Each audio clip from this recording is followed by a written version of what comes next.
Nathalie Giraud, bonjour. Merci d'avoir accepté cette interview. Vous êtes, je le rappelle, responsable de l'Anfeia et qui s'occupe de la formation de nos jeunes pour les préparer au CAFTI. Depuis lundi, vous avez préparé un projet de formation en classe virtuelle. Est-ce que vous pouvez nous en dire deux mots ? Oui, tout à fait. Voyant que de toute façon, la situation de confinement allait probablement perdurer beaucoup plus longtemps, eh bien, il nous a semblé évident qu'il fallait commencer à enclencher des formations et pour ça, utiliser les outils de classe virtuelle pour débuter la formation des futurs stagiaires CAFTI. Nous avons ensuite contacté l'ensemble des entreprises qui devaient envoyer des stagiaires sur la formation qui au départ devait commencer le 6 avril, dont la rentrée pour l'instant est reportée au 11 mai. On a identifié sur cette session-là un groupe de 7 stagiaires qui potentiellement pouvaient débuter la formation à distance.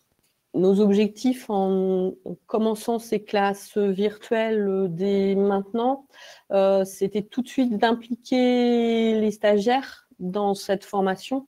Je pense qu'il s'était mis effectivement dans l'esprit qu'ils commençaient la formation le 6 avril, donc on voulait essayer de les accrocher, de les motiver dès le début, de commencer aussi doucement leur montée en compétences.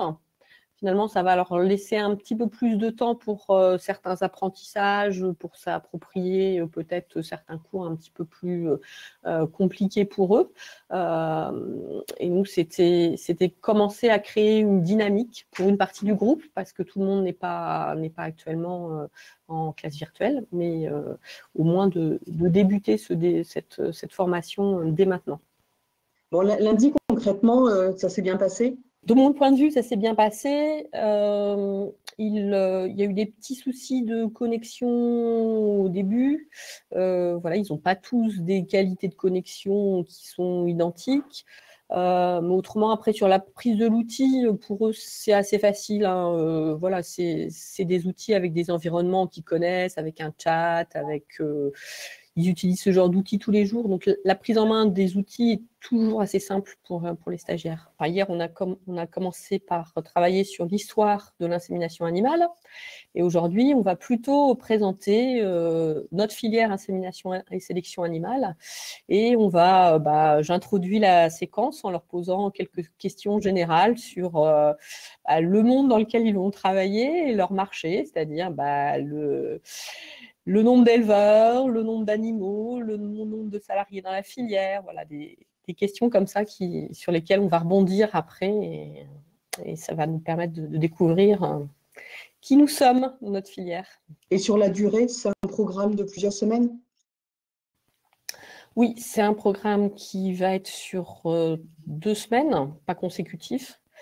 En général, je vais avoir avec eux un cours 3 jours ou 4 jours par semaine.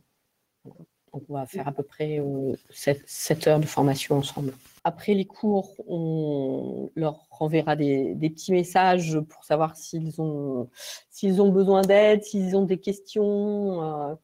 Et on fera plutôt après un suivi quand ils vont revenir en présentiel. Hein. On fera une séance d'exercice récapitulatif.